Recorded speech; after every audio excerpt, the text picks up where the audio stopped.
Hi, my name is Danny, and I have a lot to say. Darling, I'm not even worried at this point. I'm just straight up frustrated.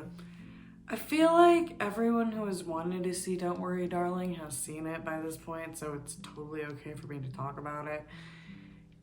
I've come to realize how polarizing this movie is. So, like clockwork, I, as a film YouTuber, feel obligated to talk about said movie. Let's get into it, shall we?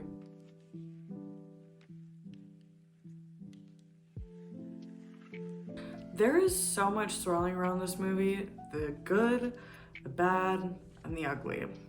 The most prominent dead horse being beaten is probably the drama, public controversy surrounding Olivia Wilde, Harry Styles, and Florence Pugh only ramped up the excitement and intrigue over Don't Worry Darling.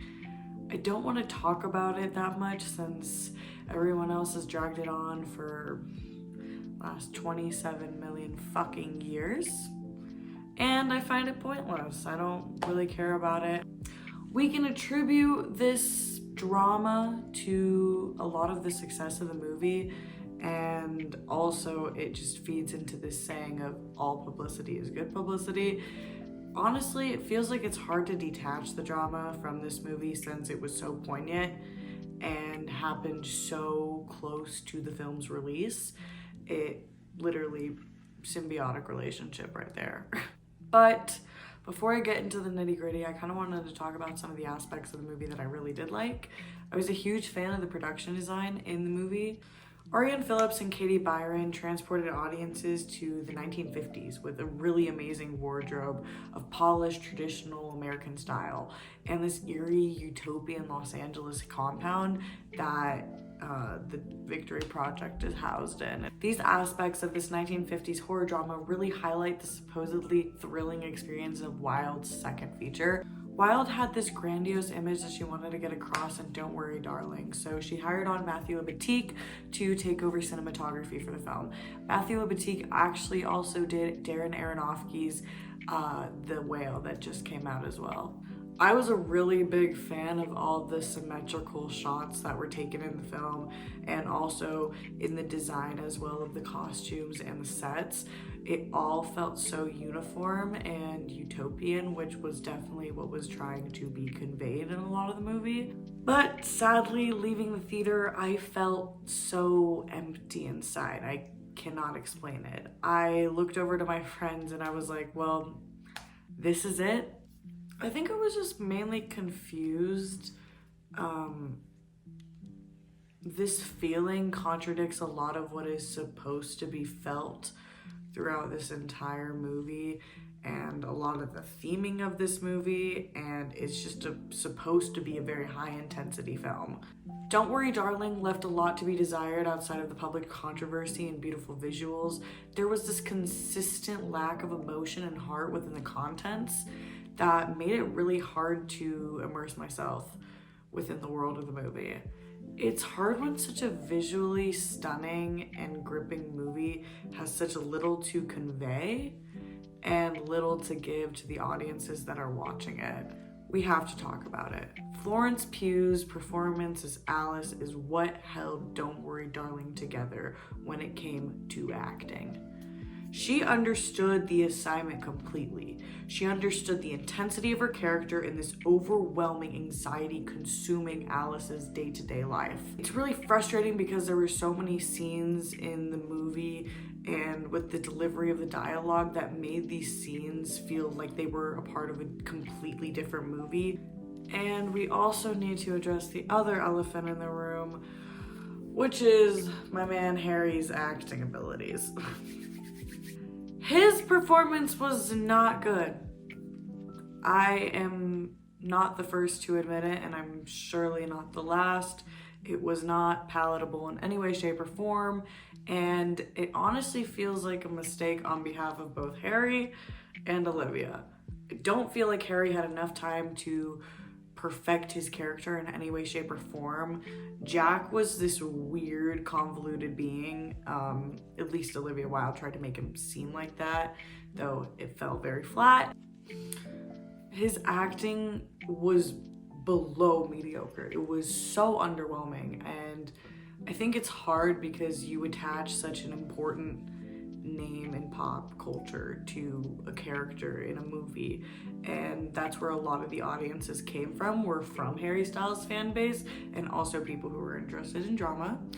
And so you have a lot riding on that. You have a lot riding on one specific actor's performance, and for it to be as disappointing as it was feels a little bit like a personal attack. I don't think that Harry is a hopeless case. I think that it will take time. Acting is not something you just pick up on overnight. And so I think if My Policeman is a bad movie, it'll just give him time to probably reflect and be like, shit, I need to work on my skills. Okay, this is not Dunkirk anymore. And overall, it was just pretty apparent that the cast didn't really have a grip on any of their characters besides Florence. Even Olivia Wilde felt really like absurd in some of her line delivery. It was very almost comedic for the tone being pretty thriller horror drama. I think a lot of this vague and ambiguous nature of all the characters were presented with made it a little hard for character studies to probably happen, which led to a lot of the mishaps. One of my most frustrating issues I had with the movie was the lack of pacing. Pacing is so important for a good story to move along in narrative film. And there were so many parts of Don't Worry Darling that fell flat when they were supposed to be suspenseful, and it had me wondering if I was missing out on something. The problem with the movie is that it all felt like puzzle pieces that didn't fit in quite right. The picture was there, the idea was there, but you just couldn't fit some of these puzzle pieces in even if it looked correct. An example of a pacing issue I have in Don't Worry Darling is a scene where all of the women are at a mall and they're just talking and sipping on cocktails and nothing is really happening. There's a little bit of dialogue, but it could have simply been removed and it wouldn't have pushed the plot forward in like any way, shape, or form. This purposeful vagueness that Olivia Wilde put into the film feels so damaging to the nature of its contents. I feel like Olivia was trying to tackle inherently feminist themes and ideologies throughout the course of this movie, but she misses every single note completely and contradicts herself at every turn. Yes, the women at the end of the film do overcome the male supremacist ideals they were introduced to in the Victory Project. It doesn't feel powerful or impactful. While some of the main themes of the film seem to be the weaponization of femininity and the fears of male supremacy, Wilde doesn't seem to handle it well in execution. Wilde's character, Bunny, is honestly justified in her gaslighting and manipulation of Alice in the Victory Project, as she's known the truth the entire time she's been there. This contradicts the purpose of Alice's character, who is supposed to find the flaws and the cracks of the utopia she is in. It also goes to question why Shelley killed Frank in the end of the movie. Why was Alice the final straw for her? What was the point? Is she going to take over the Victory Project? Vague yet important decisions like this in Don't Worry Darling mocked the attempts at an impactful meaning Wilde was trying to get across. There's one scene that I really like that I feel like mirrors the real life experiences in a male-dominated society, and that is when Jack is nominated to the executive board by Frank. During the scene, we see Jack dancing, having the fucking time of his life, while everyone cheers him on.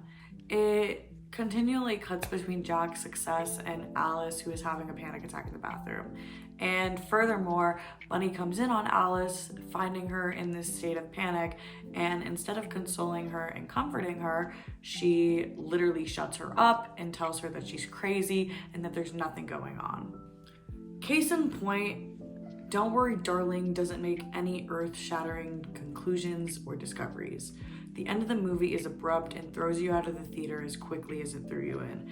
Alice discovers the truth about this utopian facade she was living in and manages to escape. And then the credits roll.